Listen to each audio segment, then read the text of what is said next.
बस एक निवेदन सबसे करना चाहूंगा, जितने लोग आस्था चैनल पर सुन रहे हैं, जितने फेसबुक यूट्यूब पर सुन रहे हैं और जितने बैतुल की पावन धरा पर श्रवण कर रहे हैं, उनसे एक बात कहूंगा महाराज कि जब कोई एकदम रोग आ जाए और डॉक्टर एकदम बोल दे कि ये रोग भारी आ गया है और इसकी जांचें जाएंगी और फिर ये कुछ भी हो सकता है, तो क्या करा जाता था कि 108 सरसों के फूल लाकर तुरंत शंकर भगवान को चढ़ाए जाते थे महाराज। तो चढ़ाने के बाद में रिपोर्ट अच्छी आती है। ऐसा नियम है। कहीं ठेका कोई ठेकेदारी करते ना, जो ठेका भरते हैं कि भाई मेरा टेंडर आना चाहिए, मेरा ये काम होना चाहिए, मेरी मल्टी बनना चाहिए, या मेरा ये काम के लिए जा रहा हूं, ये काम फतेह होना चाहिए, उसके सबके हाथ पैर जोड़ने से अच्छा है एक काम करो, बस 108 सरसों के फूल उठाओ, शंकर जी का उद्धतेश्वर महादेव का नाम लिखो और छोड़ दो, शिव जी के ऊपर एक एक कर चढ़ा दो, वो ठेका तुम्हें ही मिलेगा, वो काम तुम्हारे पास ही आएगा। सरसों का पुष्प समर्पित किया, भगवान शिव आनंद की राशि है हमारे। बसंत पंचमी का दिन महाराज, सरस्वती का दिन, जिस दिन जो बच्चा पढ़ने में कमजोर होता है उसके हाथ से बसंत पंचमी के दिन सरसों के 31 फूल शंकर जी को चढ़ा दिए जाते हैं, तो बच्चा पढ़ने में अव्वल निकल जाता है। उसके बच्चे को कभी नहीं कह सकते कि पढ़ने बैठ, वो खुद बैठेगा। केवल आज बसंत पंचमी का दिन, एक ही दिन चढ़ता है, और बाकी के सरसों के फूल आपको मालूम है कि रोग मुक्ति के लिए तो होते ही हैं, ये तो आपको पहले भी वर्णन किया। जॉब अब छूट गई, 2 साल हो गए, 3 साल हो गए, सर्विस नहीं लग रही हो, बहुत प्रयास कर लिया हो, बहुत प्रयास, तो महाराज काली तिल्ली को पीसकर जल के पात्र में डालकर अपने घर के मटका परिंडा पितरों का जो स्थान होता है, जलाशय होता है, उसके पास में एक पात्र में रख दीजिए। बेलपत्री या बट का पेड़ या पीपल का पेड़, इस वृक्ष के नीचे एक रात्रि तक रखे रहने के बाद में दूसरे दिन अपनी कामना कर, जिनका जॉब नहीं लग रहा, सर्विस नहीं लग रही, नौकरी नहीं लग रही, या कहीं उलझने उत्पन्न हो रही है, उस व्यक्ति को हाथ में ले जाकर उस पात्र का जल, 3 वृक्ष पितरों के तुल्य हैं, कल की कथा में कहा था, पहला बेलपत्री का, दूसरा पीपल का, तीसरा बट का, ये 3 पितरों के तुल्य हैं। इन 3 में से किसी भी वृक्ष के नीचे उस काली तिल के जल को समर्पित कर दीजिए महाराज। बाबा चाहेगा, भोलेनाथ जी चाहेगा तो 3 महीने में कहीं ना कहीं योग बना ही देगा। ये बसंत पंचमी का दिन महाराज, सरस्वती का दिन, जिस दिन जो बच्चा पढ़ने में कमजोर होता है उसके हाथ से बसंत पंचमी के दिन सरसों के 31 फूल शंकर जी को चढ़ा दिए जाते हैं, तो बच्चा पढ़ने में अव्वल निकल जाता है। उसके बच्चे को कभी नहीं कह सकते कि पढ़ने बैठ, वो खुद बैठेगा। केवल आज बसंत पंचमी का दिन, एक ही दिन चढ़ता है,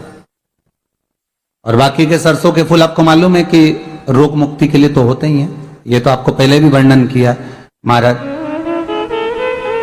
कि जब कोई एकदम रोग आ जाए और डॉक्टर एकदम बोल दे कि ये रोग भारी आ गया है और इसकी जांचें जाएंगी और फिर ये कुछ भी हो सकता है, तो क्या करा जाता था कि 108 सरसों के फूल लाकर तुरंत शंकर भगवान को चढ़ाए जाते थे महाराज। तो चढ़ाने के बाद में रिपोर्ट अच्छी आती है। ऐसा नियम है। कहीं ठेका कोई ठेकेदारी करते ना, जो ठेका भरते हैं कि भाई मेरा टेंडर आना चाहिए, मेरा ये काम होना चाहिए, मेरी मल्टी बनना चाहिए, या मेरा ये काम के लिए जा रहा हूं, ये काम फतेह होना चाहिए, उसके सबके हाथ पैर जोड़ने से अच्छा है एक काम करो, बस 108 सरसों के फूल उठाओ, शंकर जी का उद्धतेश्वर महादेव का नाम लिखो और छोड़ दो, शिव जी के ऊपर एक एक कर चढ़ा दो, वो ठेका तुम्हें ही मिलेगा, वो काम तुम्हारे पास ही आएगा।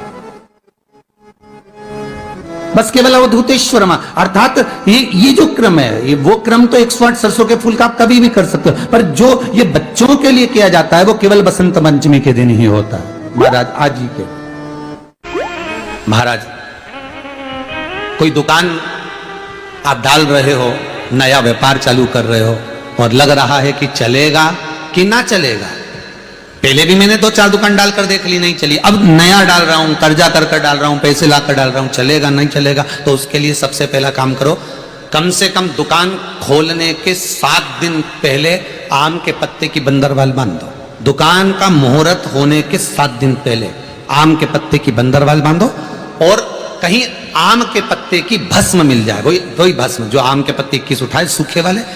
अलग से तोड़ के मत सुखाना, जो पत्ते नीचे गिरे हों उसको उठाकर सुखाकर, सूखा हुआ जो पत्ता हो उसको जलाकर उसकी भस्म बनाकर उसमें थोड़ा सा चंदन मिलाकर, और उसी से सम्मुख में जहां 7 दिन पहले तुमने बंदरवाल बांधी है, दुकान खोलने वाले दिन उसी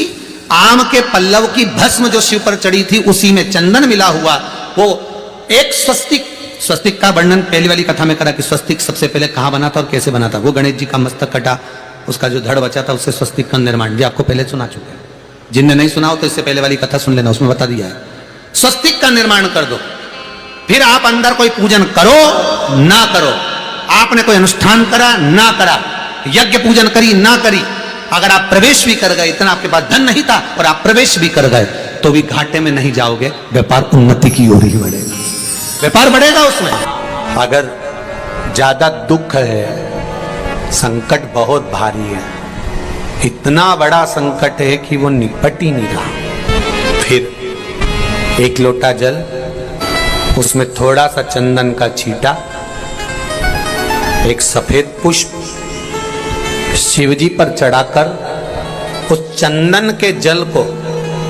लाल चंदन मिल जाए तो ज्यादा अच्छा। शंकर भगवान पर धीरे धीरे अपने हृदय की कामना कर कर समर्पित करें, सुनेगा। कभी कभी अगर तुमको लगे कि मेरे जीवन में बहुत बीमारियों ने मुझे घेर रखा है, तो प्रयास करा करो कि बेलपत्र,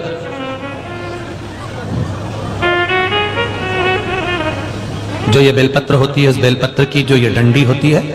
इस बेलपत्र को अशोक सुंदरी वाली जो जगह होती है वहां पर इसका चढ़ाकर, डंडी का जो भाग है वो शिवलिंग की ओर हो जाए,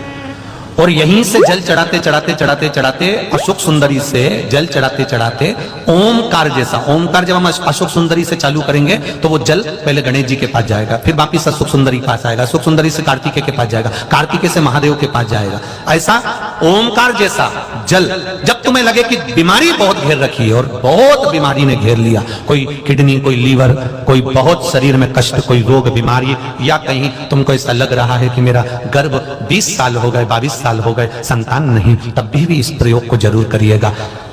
डंडी का मुख शिवलिंग की ओर, पत्ती का मुख अशोक सुंदरी की ओर, थोड़ा सा काला तिल लेकर जाइए, शिव जी को जल चढ़ाकर जल झेल लीजिए, थोड़ी सी काली तिल चढ़ाकर उसको वापस उठाकर लेकर आ जाए। वो काली तिल का 2 दाना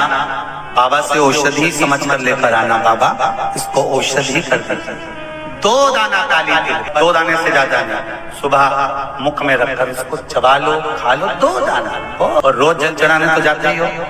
थोड़ा सा जल चढ़ाकर वापिस लोटे में या अंजलि में लेकर आचमन कर कर हर हर महादेव कहकर कुंदकेश्वर महादेव का नाम लेकर आओ तो अपने घर में जल चढ़ाकर उसको पहचानो। तो श्वास रोग है, दमा चल रहा है, श्वास बहुत चल रही है, चलने में दिक्कत आ रही है, आप देवाधिदेव महादेव के पास 1 लोटा पानी लेकर जाइए। 1 महीना, 15 दिन, 20 दिन, अब देपालपुर की कथा को कितना समय हुआ होगा तुम बताओ? अभी हुई हो देपालपुर की कथा, पर उस पर विश्वास पूर्ण